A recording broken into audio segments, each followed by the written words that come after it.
My husband was not a police officer when I met him.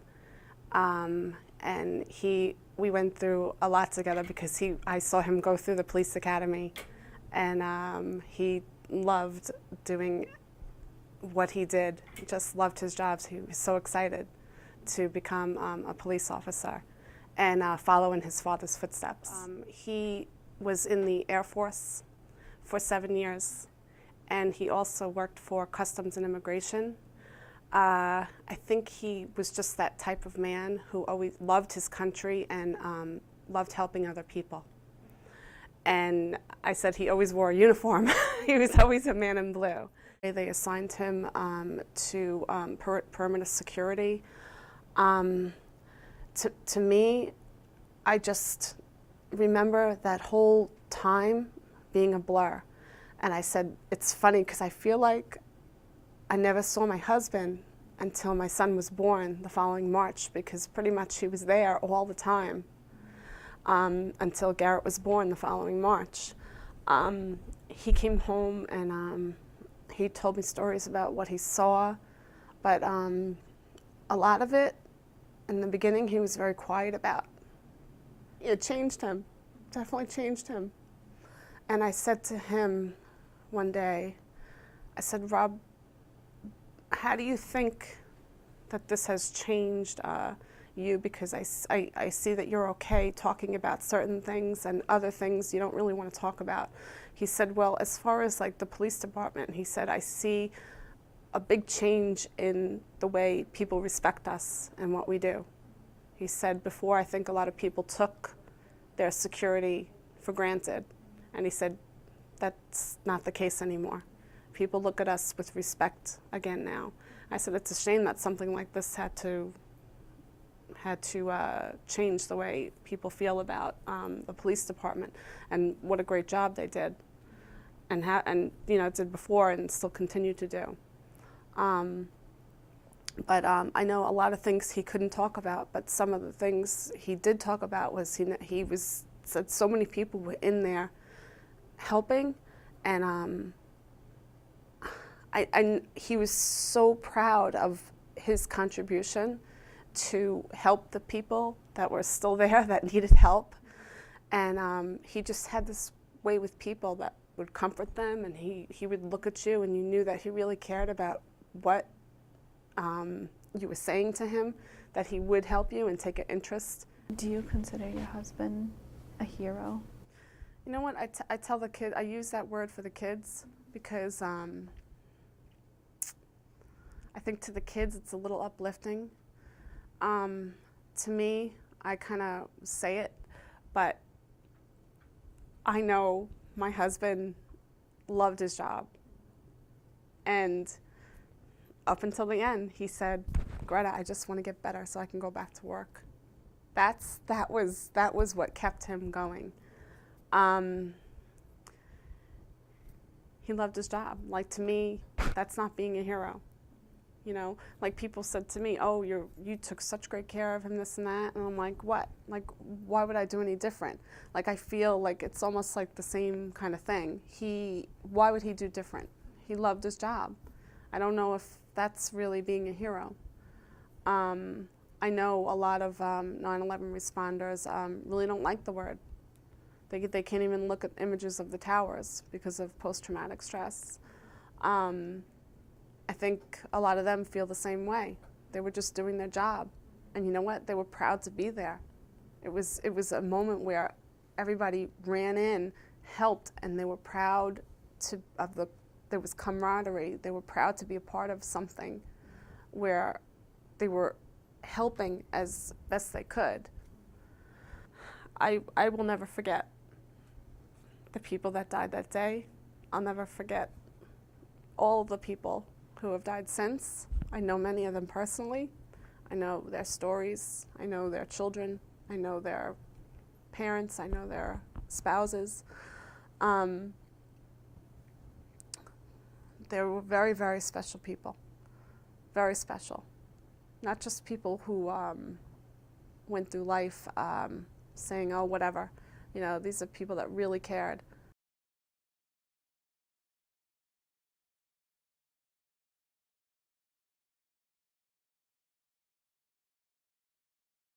everybody wanted to do something, and this is not just in New York. I mean, this was actually around the country.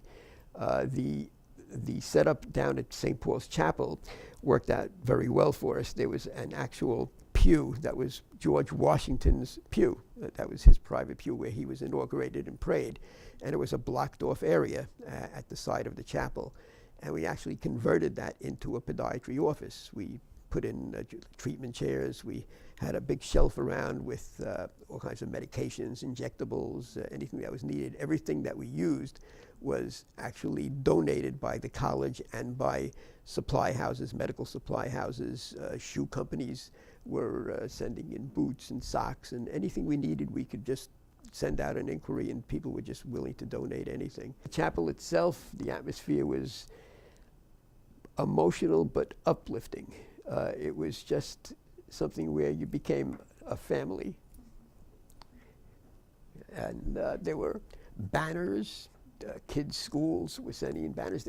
Every inch of that chapel had banners, had posters, had letters written by the kids to the firefighters and to the people who were, helping. People who came in that were actually working in the pit itself had a place that they could come in.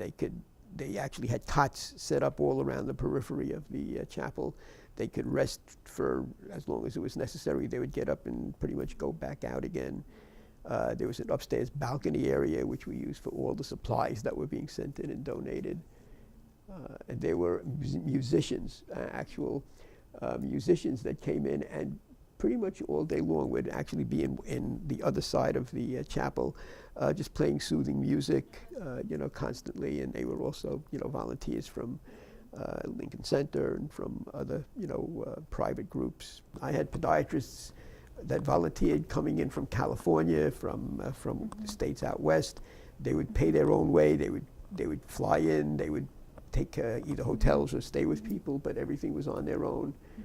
Everything was totally voluntary. The commonality was the fact that we all had the same feeling of a tragedy happened, but we're there to do whatever we can to get past it and to make it an uplifting experience and to, just do what you felt that you could do to help the situation.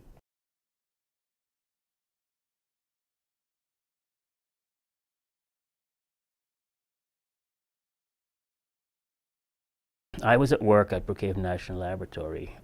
I work in the fire rescue group, and one of the guys shouted and said, "We have a plane into the tower, World Trade Center." I said, "Well, it's a little plane. It's a big plane. It's just something out of the movies that the Empire State Building was hit by a plane during the war, and it wasn't anything much. It's just a private plane that just got lost somewhere." Nobody had the answer. As we continued to watch the television, we saw that this was unfolding into what could have been an act of terrorism. One guy asked the question, "Where is Link?" Link Quape, who died in 9/11, worked for Rescue 2. And it's a funny story with Link. Link was raised in the Cayman Islands, and when he decided to join Rescue 2, he was a natural-born hero. Link called me up and said, "Listen, I need you to help me train on scuba diving." So we connected a couple of years prior, and sometimes I say if I never helped him out with his scuba diving skills and got him certified, he would not have been at Rescue 2, and he would not have been one of the first people there, and he would not have died. Link responded as most of the city guys did. They just got up and go. And my friend asked the question, where was Link? Was he home? Was he working? So we called his house, and his wife at the time told us he was working. Didn't know where he was, and that was our motivation to go in there. We are firefighters, and we handle emergencies very well. Some of us do break down and cry sometimes, but when something like that happens, initially your response is, what are we going to do? We got to go help. We got to do something. We can't just sit here. And that was the reaction with many of the guys there. I was never a firefighter for the lab. I worked in a fire rescue group. I managed a fire alarm system. I wrote procedures. I did a lot of training. I did stuff like that. But everyone there was a volunteer firefighter or is a volunteer firefighter at some point in time. And that's the thinking. We need to go help. Our brothers are going to be down there. We need to go help. We knew we were going to find a lot of rubble. We were hoping to find Link. That's our main concern.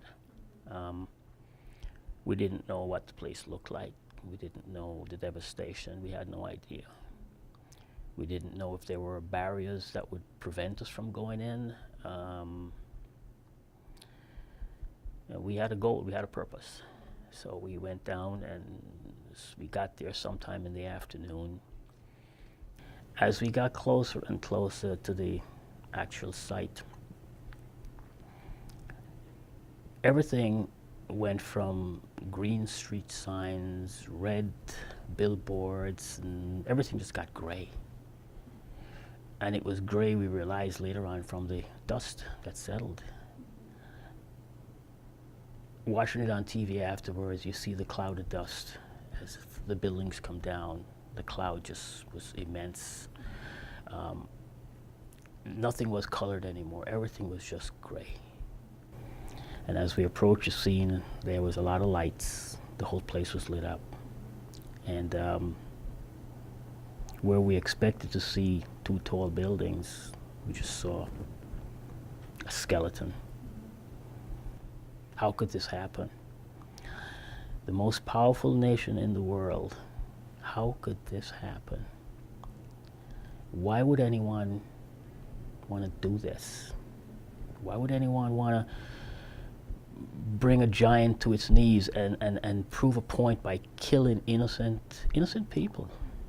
Not just firefighters. I mean, we expect to die at some point in time in a tough, mean manner, because that's the nature of the job. We expect it. We don't want to go, but if it happens, it happens. And we're prepared for it, for the most part. I don't think firefighters are really afraid of death in any way. But these are innocent people who got up, went to work, earned a living to put food on their table, many with wives and children and grandchildren. Lots of stories came out of that where people should have been there and weren't there because of one reason or the other. But these are innocent people. And that got us really angry. But it didn't stop us from saying, hey, remember the purpose, we need to go find Link. So we went down to the 10 house, which is Engine 10, Ladder 10. This is right at the base of the World Trade Center, just south of it, I think. And we went in there, and the guys there welcomed us. They gave us packs of gloves. It was pouring rain, everything was soaking wet. They gave us gloves and dust masks, the little painter's mask, little throwaway things. That's all they had. They gave us tools if we needed tools, Hearst tools, screwdrivers, whatever we needed. And we had some refreshments. I had some water and shoved our pockets with extra bottles of water. And went to work on the pile right outside the 10 house. Did you ever find Link? We didn't, but our brothers did. I believe he was found sometime in November of that year. And we brought him home and put him to rest.